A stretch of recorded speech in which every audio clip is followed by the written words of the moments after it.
मुख्यमंत्री पुष्कर सिंह धामी ने कहा कि धार्मिक छेड़छाड़ किए बिना उत्तराखंड में वक्फ की एक एक इंच भूमि की जांच और देखभाल की जाएगी। नमस्कार, आप देख रहे हैं UK 24/7 news powered by true way taxis private limited.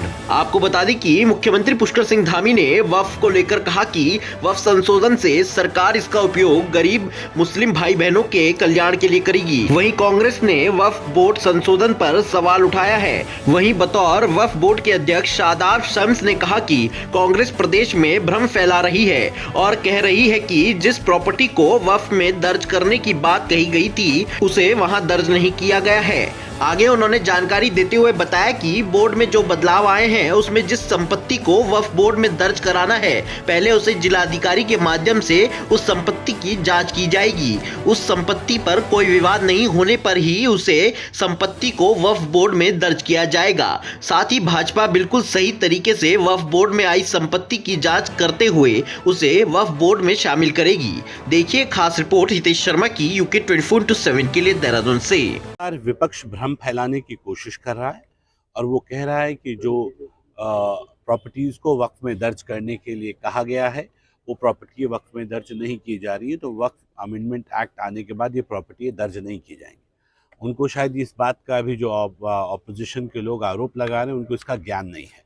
जब हमारे पास कुछ संपत्तियों को भेजा जाता है वक्फ के लिए और वो वक्फ बाय डीड होती हैं उत्तराखंड के अंदर, अब क्योंकि वक्फ बाय यूज़र को तो हमने पहले ही उत्तराखंड के अंदर जो सिस्टम बनाया है वो सिस्टम ने हमने डीएम को, जिसके ऊपर पूरे देश में ऑब्जेक्शन हो रहा है, हमने ज़िलाधिकारी को अपना ज़िले का उपायुक्त माना है, जो हमारे रूल्स उत्तराखंड के बने हैं। और उसके अकॉर्डिंगली जब वक्फ में कोई संपत्ति रजिस्टर्ड होने के लिए आती है तो हम ज़िलाधिकारी महोदय के पास भेजते हैं कि आप इसकी संतुष्टि हमें दीजिए कि ये संपत्ति पर कोई विवाद नहीं है, ये इसकी निजी संपत्ति है और इसको वक्फ किया जा सकता है।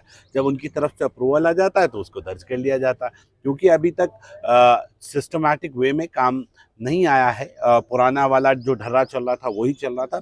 उम्मीद कर रहे हैं कि जैसे जैसे अप्रूवल डीएम के पास से आता रहेगा सारी प्रॉपर्टी दर्ज हो जाएंगी, जिस पे कोई डिस्प्यूट नहीं होगा, उसे दर्ज करने में तो वक्फ को कोई दिक्कत नहीं है। अगर आप भी देहरादून से दिल्ली और दिल्ली से देहरादून आने का एक बजट फ्रेंडली और कंफर्टेबल ट्रेवल प्लान कर रहे हैं तो देहरादून में true way taxis private limited आपके लिए परफेक्ट सॉल्यूशन लेकर आए। शेयरिंग कैब्स फैसिलिटी, जिसमें सिर्फ 999 रुपए देकर आप कार में शेयरिंग कैब में अपनी सीट बुक कर सकते हैं। So guys, what are you waiting for? Screen पर दिए इस नंबर पर कांटेक्ट कीजिए और अपनी सीट बुक कीजिए। अपनी राइड को और भी खूबसूरत, अपनी जर्नी को और भी कंफर्टेबल बनाइए true way taxis private limited के साथ। And one more thing, there is no any hidden charges, fixed price, spacious cars, well experienced drivers, convenient pickup and drop points, and separate cabs for male and females. So guys, have a wonderful journey. All the best.